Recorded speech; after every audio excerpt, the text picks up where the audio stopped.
بسم الله الرحمن الرحيم. كايرو دار فولورز ويلكم باك. هنشوف مع بعض النهارده كمان اسئله كمان على الفصل الثالث، وهنشوف مع بعض كوتيشن بيقول اللي هو نمبر 7 بيقول لي look there that is what I used to tie up the old woman. Fasten the horses and let's see what has happened or what has happened. Again, look there that is what I used to tie up the old woman. Fasten the horses, fasten it's silent, the horses, and let's see what has happened. المناديل دي اللي كان ربطوا بيها مين؟ السيدة عجوز. Who said this to whom? Colonel Sapt said this to Rudolf Rassendyll. بيقول له بقى ايه تاني؟ ادي المناديل اللي احنا ربطناها بيها السيدة او اللي استخدمناها نربط بيها السيدة العجوز اللي هي طبعا يوهانز ماذر. اربط الخيول بقى وتعالى نشوف ايه اللي حصل. الكلام ده كان موجه من مين؟ سابت لمين؟ لراسندل. Who was the old woman and what did she do؟ مين الست العجوزه دي؟ She was Johan's mother who was working for Duke Michael who was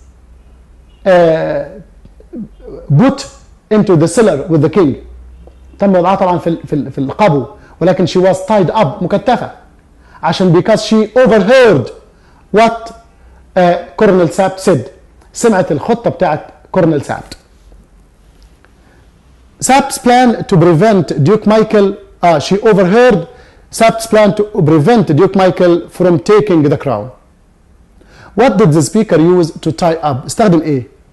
He used some dirty handkerchiefs.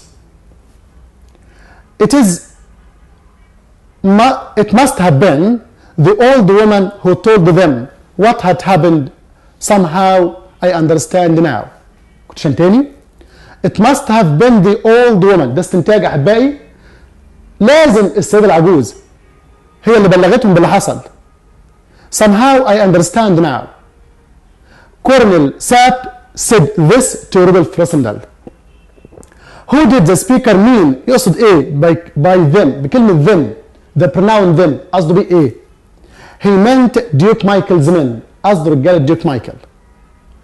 Where was this said؟ It was said in the hunting lodge. عندنا كمان كوتيشن تاني بيقول we'll go back to Strelsau. The king will be back in the capital again tomorrow. We will go back to Strelsau. The king will be back in the capital again tomorrow. Who said this to whom? Sapt to Rassendyll. Where are they and what has happened? They are in the hunting lodge near Zenda. They have found Yusuf or Joseph dead and the king is gone. The king is gone. اختفى الملك. He was kidnapped by Duke Michael's men and was taken to the castle of Zenda. تم اختطافه برجال ديوك مايكل بناء طبعا على تعليماته and was taken to Zenda of the castle of Zenda. How will the king be back in the capital tomorrow؟ هيرجعوا الملك امتى؟ ازاي الملك هيرجع بكره يعني؟ مش الملك، احنا عارفين هيرجع بقى راسندل. تمام؟ راسندل will continue to pretend. راسندل هيرجع بكره العاصمه ازاي؟ هيرجع دلوقتي هو سبت بالليل تاني، بدل ما كان هيسافر ويترك كل روتينيا، دلوقتي لا، مضطر يرجع تاني for the sake of the people of روتينيا. لازم يرجع تاني برضه ويكمل نفس الدور اللي هو بدأه. To be the king, Sapt wants Rassendyll to continue to pretend to be the king. Number 10. Don't you understand me? Tell your soldiers to go. Don't you understand me? Tell your soldiers to go. Who said this قلنا؟ The king بين قوسين رودولف راسندل. الملك ما كانش هيعمل كده. Said this to Marshal Strakensch. Why did the speaker want to ride alone? He wanted to go through the old town alone to show the people that he trusted them. Why was the addressed person reluctant؟ الشخص المخاطب اللي هو المارشال نفسه. Marshal Strakensch was reluctant, hesitating. كان متردد.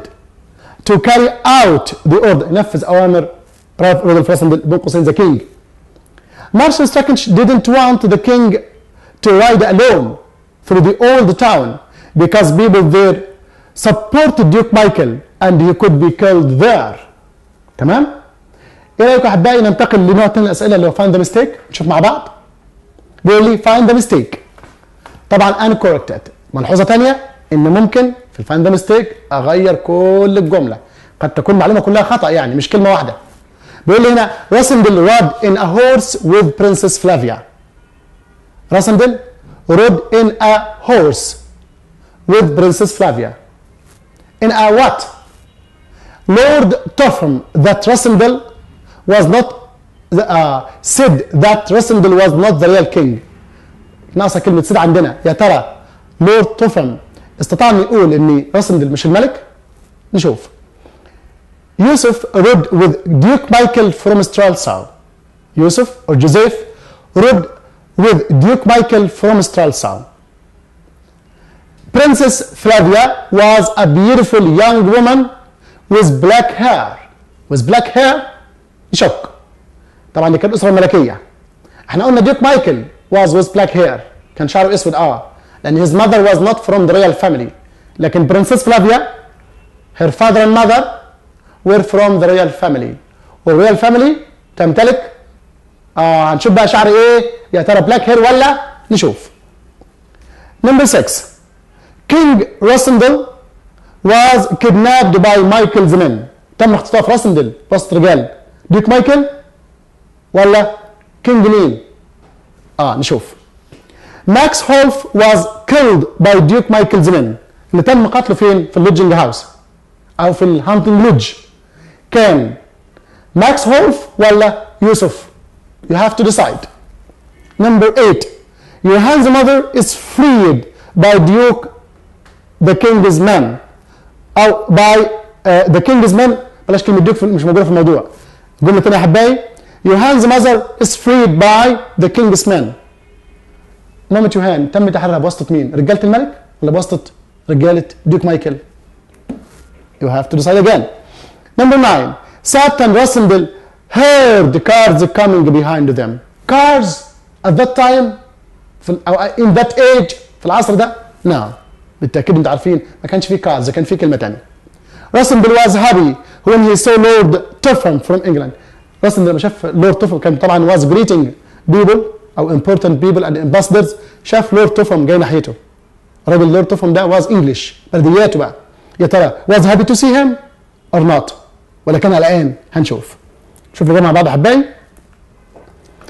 As you can see here الإجابات واضحة عندي. الكلمة الخطأ حاطين عليها X وحاطين طبعا الإجابة الصح فوق.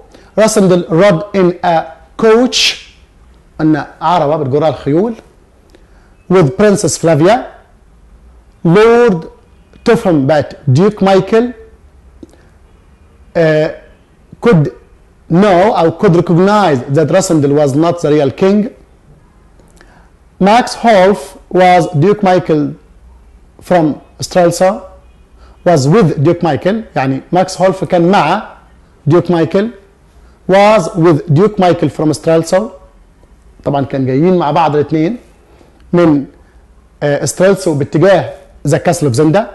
Princess Flavia was a beautiful young woman with red hair. Lord Topham's eyes were too poor to recognize Rasindel. معلش كان الجمله بتاعتنا Lord Topham's eyes were too مكتوب كلمه sharp لا were too poor to recognize Rasindel. King Rudolph was kidnapped مش كينج راسندل. طبعا خلي بالكم احنا عارفين الاثنين اسمهم رودولف إلفبرج الملك الحقيقي ورودولف راسندل اللي هو the pretended او pretending king was kidnapped by Michael's men.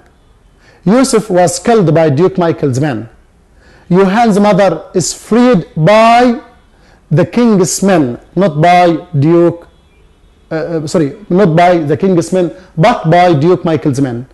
Duke Michael's men هم اللي حرروا Johan's mother because she was working for the Duke not for the king. Sat and Rasindel heard horses coming behind them. Horses, not cars.